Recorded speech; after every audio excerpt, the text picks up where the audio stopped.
Gomagad Leonard, ar a cédal síos bhhailm a fear breachas a gáil Leonard agus an fócuiste asocht an cuire a thuairt dom ar bheith I láthair nuamh agus go mórmhór asocht an obair atá le déanamh ar son muintir Valentia agus Eireann. In accepting the invitation to be here, I want to thank Leonard and the committee for the invitation and to thank them for everything they've done. And I'll come back to that in a minute. Ambassador Seanad, thank you for being here. I think it's 5 more weeks to go. And we're fortunate that we have in Ambassador Seanad an ambassador who in her tenure in Dublin and in Ireland has forged a wonderful link with the people of Ireland, with the public representatives, but also with all of us. So Ambassador, thank you very much for everything you've done, and we wish you a new and exciting new chapter in your life, whatever that may be.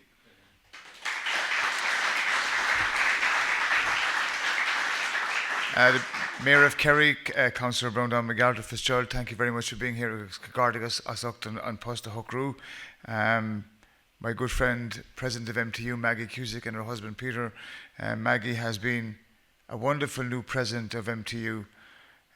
Many of us in Cork think it's Kerry Technological University because of Jimmy Dean maybe, but Maggie tends to bring it back to Cork and Kerry. So we are very fortunate that in the first president of MTU that we have a person of the calibre of Maggie leading it, and I thank you for everything you're doing, and we look forward to further new exciting developments in MTU.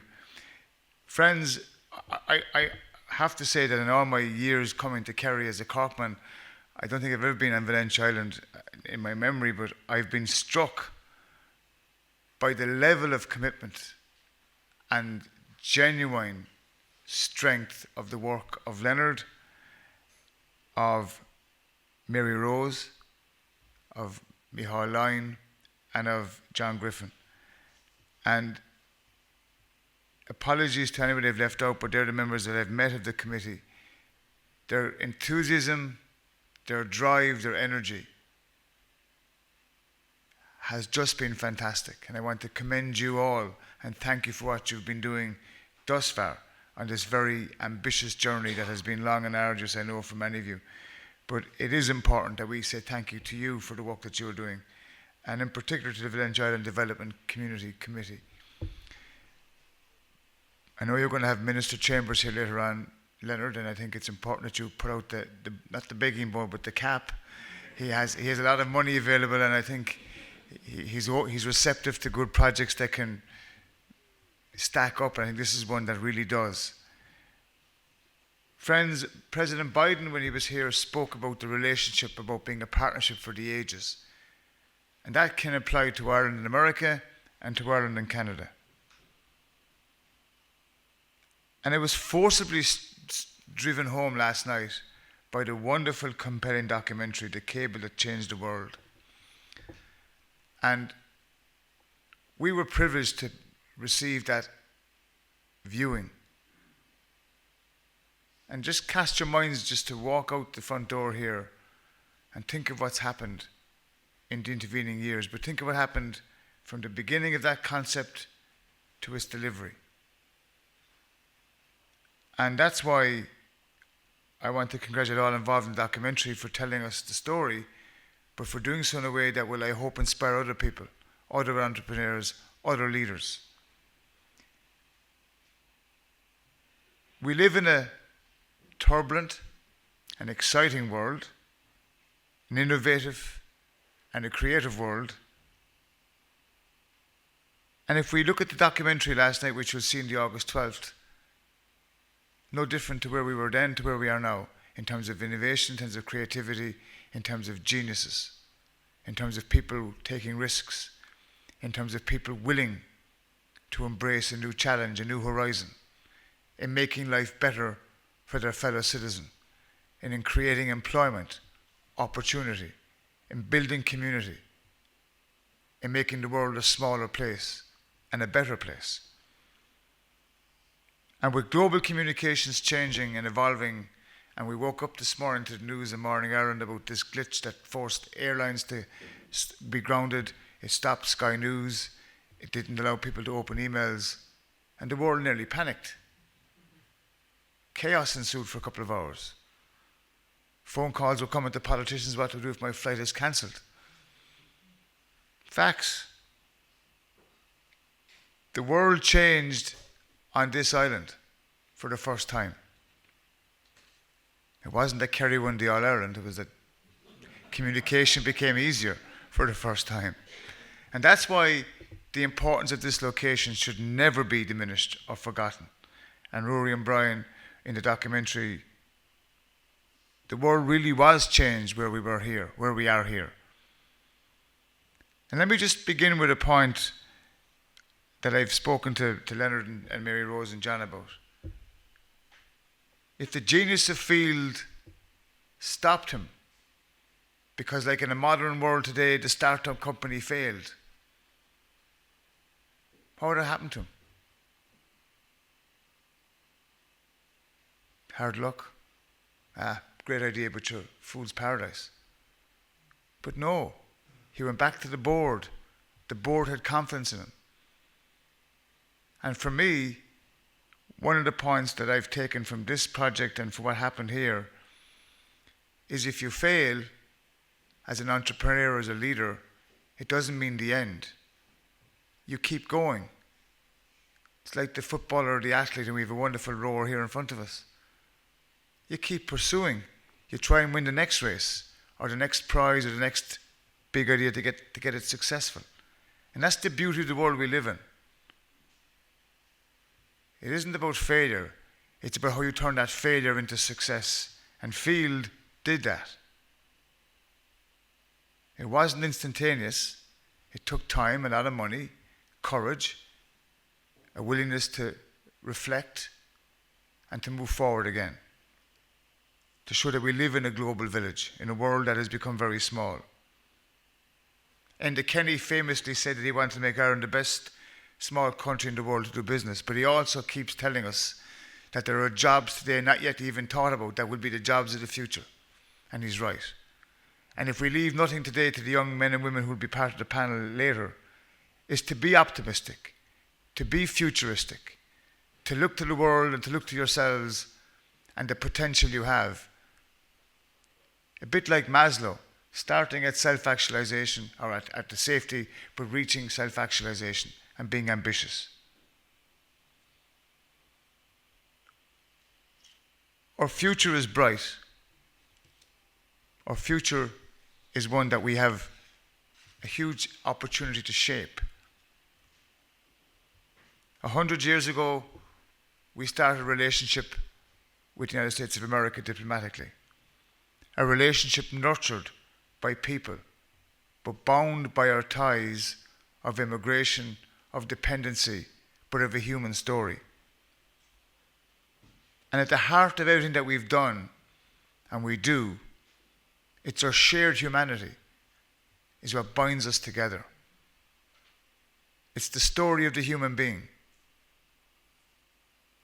intertwined with technology, with culture, with music, with sport, but it's people. And we have a famous phrase in politics and diplomacy called bilateral relations. It's a wonderful title on a glossy magazine, but Ambassador Smythe illustrates it very well. It's the creation of that link. You went back to Donegal where your ancestors came from. You emerged from there with a sense of who you are. The Donegal people recognise that the ambassador, being a brilliant diplomat, was also a very caring, warm, creative individual, as an example.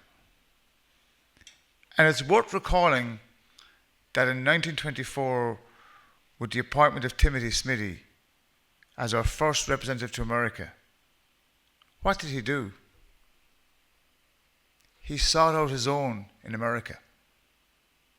His own, the Irish. And then what happened? We created economic ties through our people again. And then foreign direct investment became part of the folklore, which is not just folklore now, it's the reality that underpins our economy. And it's one of the many reasons why our country is so successful. Likewise, Canada, Ireland, forging a relationship and alliance with like-minded people. And as a member of the Oireachtas for 17 years, I've seen it firsthand the importance of Canada. in the upholding of human rights around the world through their participation in the OSCE Parliamentary Assembly and through the Interparliamentary Union of Parliamentarians in the world. And I would make the point to all of us in this room, and I would say, if you don't believe me, Google it. Canada, in terms of human rights of people, has been a bulwark in the world. And when we talk about superpowers and we talk about some of the bigger powers in the world, it's the Canadian parliamentarians and Canadian government and leaders who've stood up for people's and human rights. And we'll come back to Ireland in a minute. And it's the creation of the Ireland-Canada Business Association was a monumental, pivotal moment. And as a member of the Canadian-Ireland Friendship Group, I was very pleased that we, as a government, established an IDA office in Toronto in 2019, along with extending our diplomatic consulate in Vancouver. Small steps, but significant ones in terms of collaboration. And that's why the joint application around the UNESCO heritage site is important. It tells a story. It represents that we as the two nations understand the importance of what happened, recognizing the sacrifice of many, the dedication of so many, and underpinning the importance of what John and Kerry County Council has done over so many years in looking beyond the tradition in terms of how we can bring people to Ireland and to Kerry, but working in a partnership. And I want to commend the former Mayor Jim Finucane for travelling with you last year to Newfoundland. And Jim Finucane, as a public representative, understood and does understand the importance of what you're doing. And that's why people like Micheál Lyon and John Griffin here in Kerry deserve huge praise. Again, the importance of the human being, the human story, that energy, that connectivity, that synergy. And so, my friends, today here in Knightstown, in the cable station, where we see so many reasons to say, wow, well, the Liverpool jersey should be replaced with a Cork jersey, really, even though I know it flies over the Cop in terms of the whole piece. But transatlantic relations are delicately poised in terms of North America. But they have been a beacon in a turbulent world. The Journal of Scientific America, writing about the first transatlantic cable in 1870, said, and I quote, "Now almost every considerable expanse of water will be traversed by the slender cords which bind continents and islands together and practically bring the human race into one great family." And if you have that opportunity on August the 12th, look at the documentary and see how the unwinding of the cable broke down so often, got lost, had to be restarted. And that story, brilliantly told, is contrasted with today, where you have dedicated ships and dedicated companies to the unwinding of the cable in an ocean now that has, I'm saying, thousands of cables, maybe millions of cables. The other point in that quote I said, I gave to you, was a great family, they said, but not necessarily a happy family. And as we meet today here, I'm sure you don't need me to remind you of the dreadful conflicts raging in our world today. Ukraine, Palestine, the events last week in Pennsylvania with former President Trump. And can I begin by that piece by saying that political violence has no place in any civilized world, in any democracy. And all of us have the opportunity through the ballot box to exercise our pleasure or displeasure of the political class. And whoever wins the American election in November, we will, as a government, we will, as a parliament, the Oireachtas, work with them to continue and to develop that relationship, because it's in all of our interests. And I was struck last November in traveling to Ukraine to attend an event in Kiev, where I election monitored the election that President Zelensky won. And I was struck on that occasion by the queues of, in particular, older women outside polling stations in Kiev, and I asked one woman through an interpreter, why were you waiting so long in line? And she said, I spent half my lifetime not able to vote, having no say in who I wanted to represent me. And that's why, she said, I'm wearing my fine clothes, why I'm going to vote, and why I want to vote, she said. And then last November, I attended an event in Kiev as part of a celebration of the bringing of democracy to Kiev. It was the day of the heaviest overhead shelling, and we were ushered into a bomb shelter, and naively many of us thought, we weren't going to be in any way worried, but the officials were kind of worried. And I spoke to a number of the security men that were with us, and spoke to some of the people that were gathered with us from Kiev, and they said, this is part of our everyday event now. Air raid siren goes off, attacks on our homes, shrapnel, and the point they made was the Western support is pivotal to us. So when we question the war in Ukraine and we see the men and women who've come to our country, we recognize that many of them want to go home. Some of them have. They're making a valuable contribution to our communities. They're adding to our school roll numbers, and they're contributing to society. Refugees fleeing war-torn countries have come here to seek shelter. We have welcomed them. You have welcomed them in your communities. Unfortunately, some have used the opportunity to speak ill of them, to spread disinformation, to stir up hatred, and even violence, as we saw this week in Coolock. And I hope that we can stand up for the rights of people to live in a world that is fair, in a world that offers them opportunity. In these turbulent times, we might be forgiven for allowing ourselves to fall into despair. Here at home, we perhaps could ask ourselves, what can we do as a small island nation to help bring conflict and end peace? The events of the past number of months have forced conversations in the family home. Yes, we are new to the events of what's happened, but what surely must give us hope as people is that we're not alone. Other countries have faced these challenges and overcome them. And we look across the Atlantic to Canada and to the United States, our friends and our families, and we see what they have done in terms of integration, diversity, and inclusion. And it brings me back to my fundamental point that with Ireland and Canada, we share not ancestral ties, but deeply held values. That relationship embodied by the transatlantic cable is long-standing and deep, and it exists on many different levels.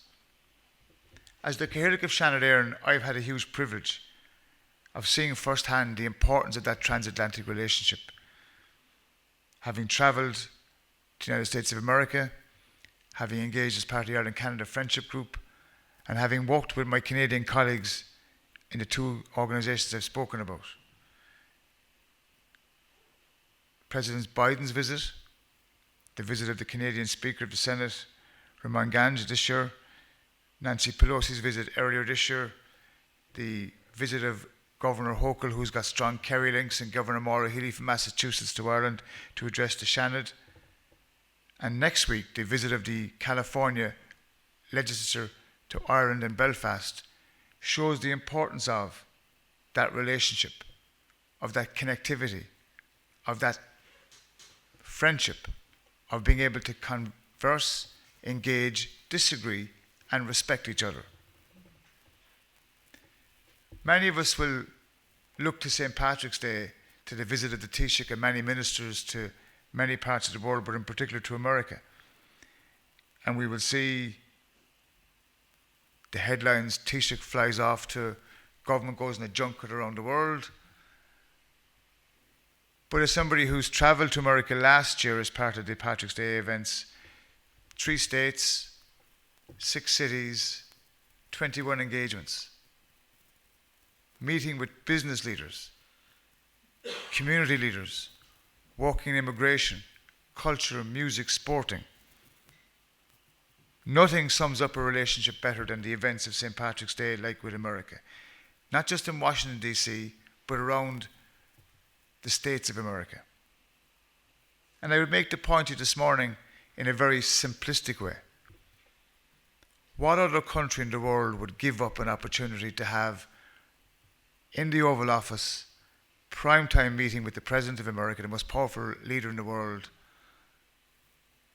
and coast-to-coast access to communications in America?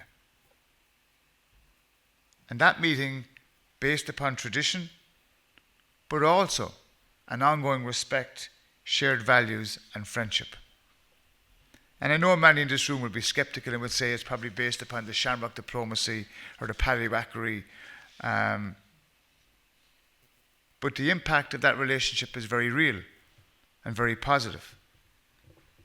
And just last year, friends, we celebrated the 25th anniversary of the Good Friday Agreement, which brought peace to our island, ended conflict, allowed people to live together in harmony. We have challenges, we have differences still, yes. But think back, those of us in the room old enough to remember the Troubles. People being killed, people being injured, people being harassed because they were Protestant or Catholic, people shot because they were members of Common Class Gael, as examples. But what happened with the Good Friday Agreement was that the impossible was achieved. Why? In part because of the relationship between Ireland and Canada. Men and women with vision and tenacity, instrumental in bringing change to our island. John de Chastelain served as the chair of the Independent International Commission on Decommissioning. George Mitchell, appointed by President Clinton as the chair of the peace talks. And what did they do? They challenged both sides. They listened to the Women's Coalition, community women tired of violence, tired of segregation, human emotion, human beings wanting change. It isn't ancient history. It's not that far ago. It's 25 years ago. And President Pelosi, when she visited the Oireachtas in 2019 and spoke to both House of the Oireachtas in a joint sitting, said in the aftermath of the Brexit referendum, she was very clear in outlining the support of America to the peace process in Ireland. But she also said that if the Brexit deal undermined the Good Friday Agreement, there would be, and I quote, no chance of a trade agreement between Ireland, or between America and England. And of course, that remained the case with the Biden administration.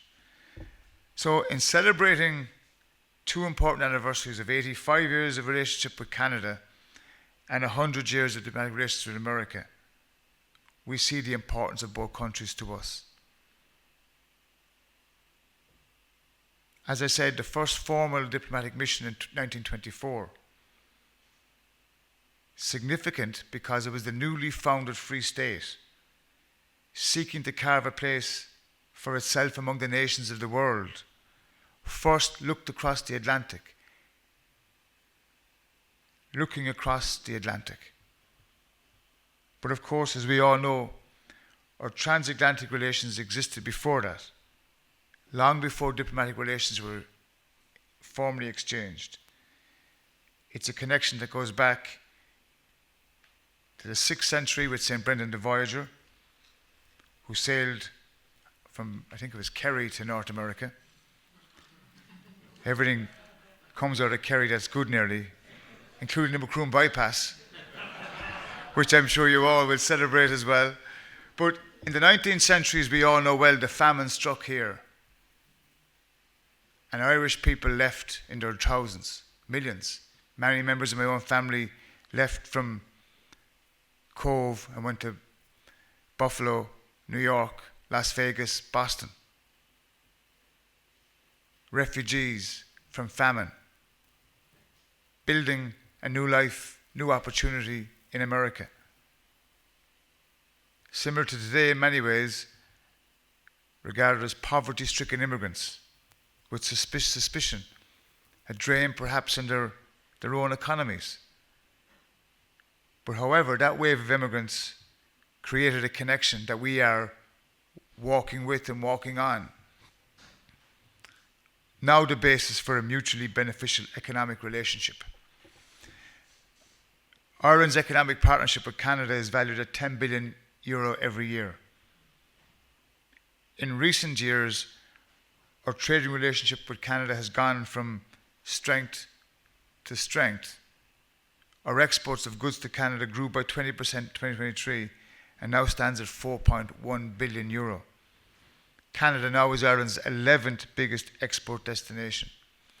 And Ambassador Smythe, we can never forget that in the middle of our economic crash in 2007 or 10 to 12 to 13, Canada became the home to many of our educated and uneducated, and we will always be grateful to what the Canadian people did in bringing these young Irish people in and giving them a new opportunity. Thank you for that.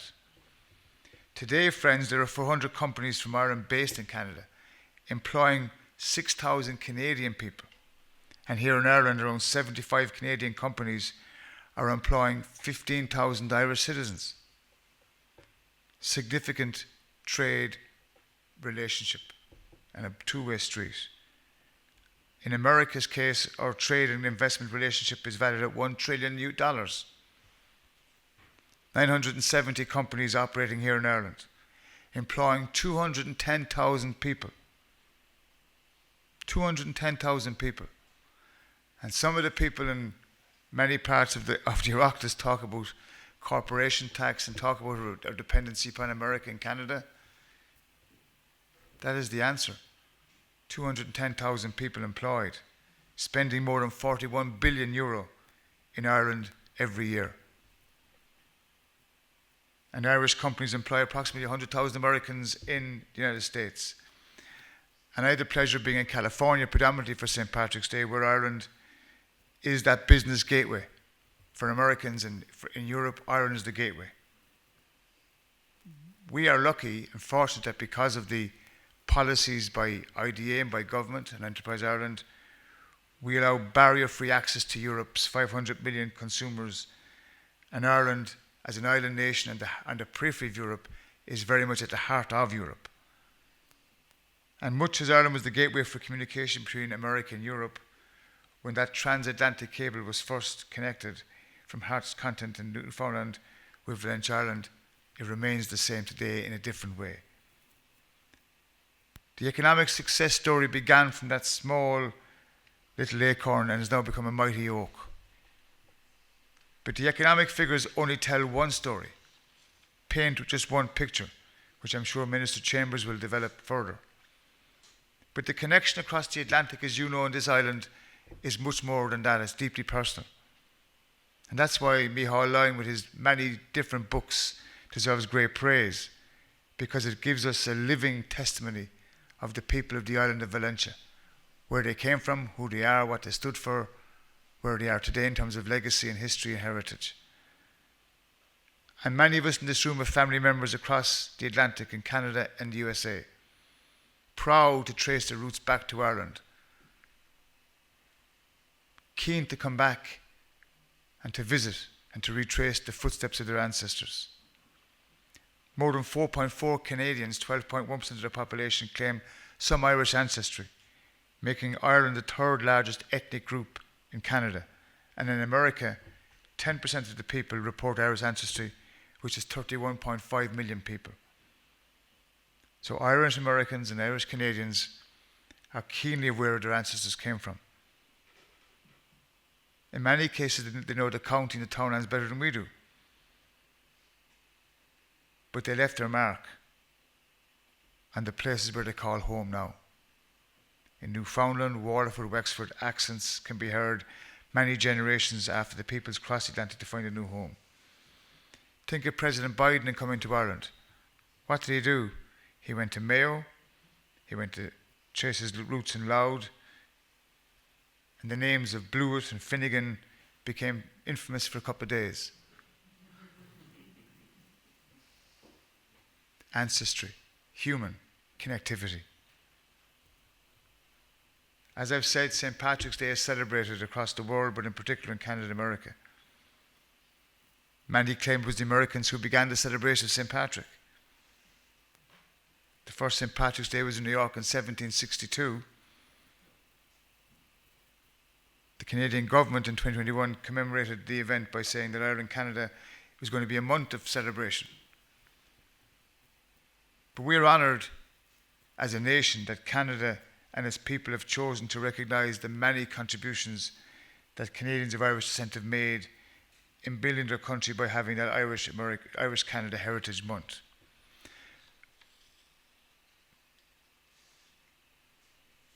Irish music, song and dance plays a key place around the world, but in particular in that Ireland-America link. Common Luke Clascale is celebrated across Canada and Ireland. The North American finals. First president of the GA elected overseas, and Larry McCarthy from Bishopstown, my own club in Cork, an Irishman living in New York, left this country to teach, to work, got involved in the GA as he did here, and became president of the GA. He epitomises so many, speaking volumes of what the GA is doing for the people of Ireland across the world. And indeed, not just Irish people, but people who want to be associated with being Irish and see the value, the traditions, the culture, and the community that emanates in the GA, as does Irish music and song and dance and poetry. In conclusion, we often think of Ireland as a rock on the western periphery of the continent, and we look at the islands across the way. But when the transatlantic cable was devised, this geographical position paradoxically put us at the centre of global communications. And that paradox still applies today. We are physically at the outer edge of Europe, but in every other way, we're very much at the centre, with Intel, with Apple, and other companies that are using Ireland as their hub. Facebook, Google, I could list so many. We remain at the heart of Europe, as Ursula von der Leyen said when she addressed the Oireachtas on the 50th anniversary of her accession to the European Union. But we also know that we're also in the hearts of our friends and our people across the Atlantic. They are the people with whom we share so much. We share a worldview that is based upon values. We champion people's freedoms. And in many cases, we share a history and a heritage. I'll finish on this, friends. In these times, with threats to democracy, violence against public representatives, we need more cooperation than ever. We need to stand for democracy and peace together. And we need to work and build on the work of the brave men and women whom we're celebrating this weekend, who had the vision, who had the courage, and who had the bravery to reach new frontiers. Thank you for the invitation. Enjoy the rest of your weekend. Go to Mila Magov.